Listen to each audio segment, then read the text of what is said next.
메시가 자신의 5번째 월드컵에서 이 정도로 맹활약할 거라고는 사실 쉽게 예상하지 못했습니다. 지난 2022 카타르 월드컵 때 우승을 하면서 메시의 월드컵 서사가 완성됐다고 생각했거든요.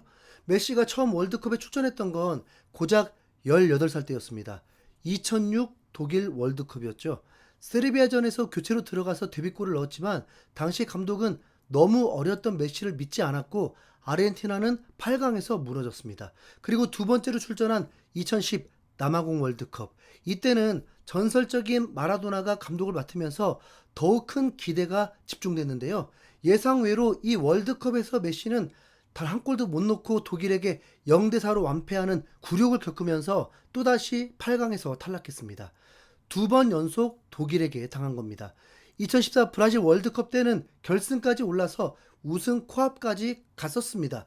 메시의 활약도 살아나면서 조별리그와 토너먼트 동안 4골을 터뜨렸고 대회 최우수 선수상인 골든볼까지 수상했습니다. 근데 결승에서 또 독일을 만나서 0대1로 안타까운 패배를 하고 말았습니다. 이쯤 되면 독일이 아르헨티나와 메시의 천적이었다고 해도 과언이 아닌데요. 2018 러시아 월드컵에서는 독일이 한국에게 패배하면서 조별리그 광탈로 아르헨티나의 천적이 없었습니다. 메시 입장에서 절호의 기회였을 텐데 황당하게도 아르헨티나의 자체 경기력이 역대 최악 수준이었습니다. 조별리그부터 탈락 위기를 겪으면서 턱걸이로 토너먼트에 진출했는데 16강에서 프랑스를 만나서 3대4로 패배한 겁니다. 당시에 갓 20살이 된 은바페가 멀티골을 넣고 메시는 2도움에 그치면서 무득점으로 경기를 마쳤죠.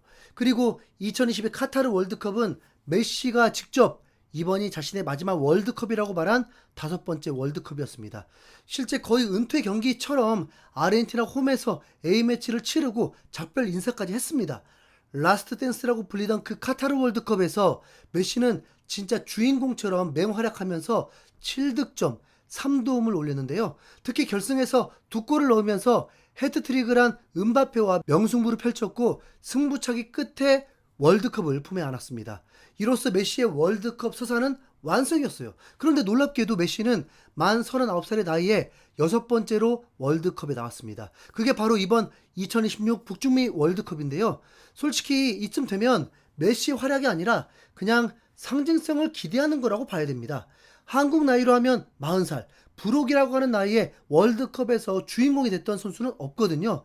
메시보다 나이가 많았던 선수들은 대부분 골키퍼였지 필드 플레이어로 풀타임을 뛰면서 득점까지 기록하는 경우는 없었다고 보면 됩니다. 8강에서 탈락한 포르투갈만 보더라도 호날두가 출전을 했지만 사실상 전력을 마이너스 시킬 뿐이었습니다. 메시처럼 이렇게 아르헨티나 에이스로 매경기 활약한 경우는 유일합니다.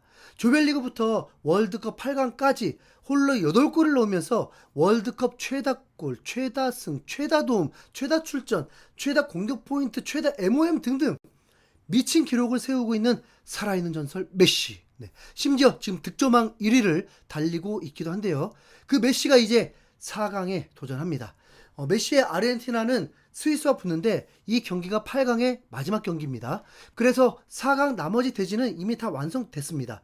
프랑스는 모로코를 이기고 4강에 올라서 벨기에를 제압한 스페인과 만나게 되고 아르헨티나가 이제 스위스를 꺾고 올라가면 노르웨이를 침몰시킨 잉글랜드와 만나게 되죠.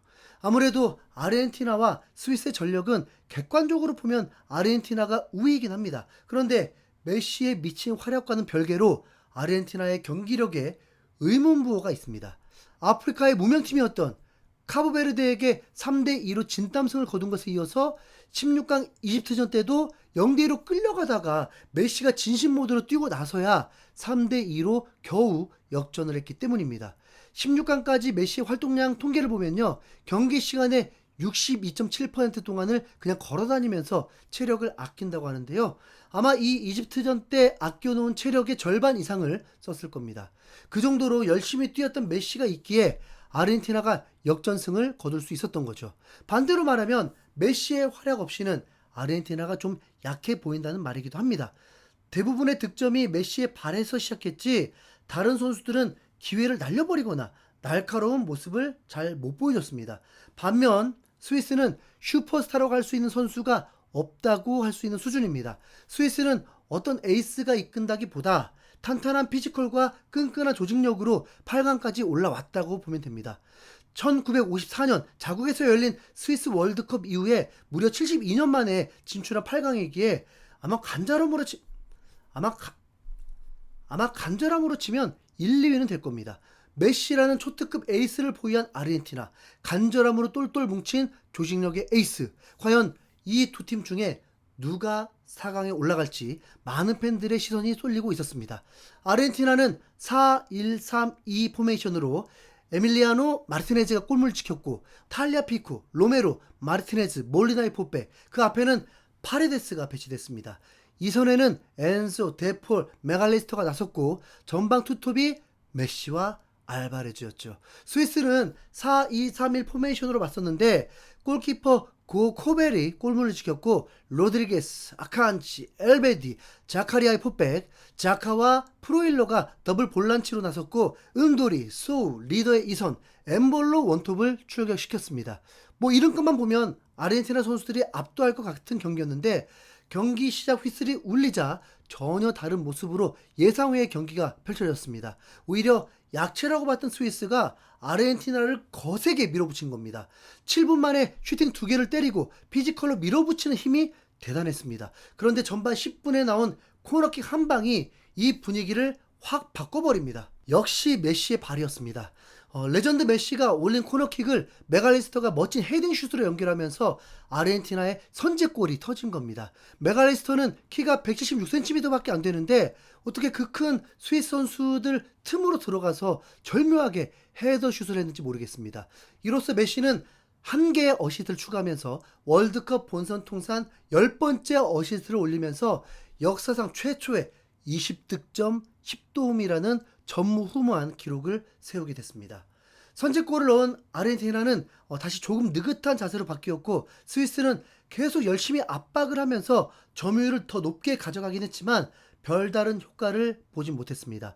그래도 1대0으로 전반을 마치고 들어선 후반전에도 스위스는 포기하지 않고 계속해서 아르헨티나를 밀어붙입니다. 스타 선수는 없지만 끈끈하게 뭉쳐서 부지런하게 전반부터 압박을 쉬지 않더라고요. 그러다 결국 후반 67분에 아르헨티나가 뚫립니다. 스위스의 윙어 은도이가 2대1 패스를 통해서 아르헨티나의 측면 수비를 무너뜨리면서 페널티 박스 안으로 진입했습니다. 이어서 각도가 거의 없는 상황에 오른발로 파포스트를 정확히 노리면서 정교한 슈팅으로 동점골을 터뜨린 겁니다. 이건 진짜 실력으로 넣은 골이라서 스위스가 더 대단해 보였습니다. 그렇게 1대1로 스위스의 분위기가 살아나면서 경기가 알 수 없게 되어간 상황. 황당하게도 스위스의 원톱 스트라이커인 엠볼로가 퇴장을 당하고 맙니다. 처음에는 엠볼로에게 태클을 한 아르헨티나 선수가 옐로카드를 받았는데 느린 화면으로 보니까 발이 안 닿았습니다. 엠볼로가 헐리우드 액션을 한 겁니다. 만약에 그냥 뭐 이 장면이 옐로카드 없이 넘어갔다면 VAR을 안 보고 넘어갈 수 있었을 텐데 아르헨티나 선수가 옐로카드를 받는 바람에 다시 정밀하게 VAR을 볼 수밖에 없었죠.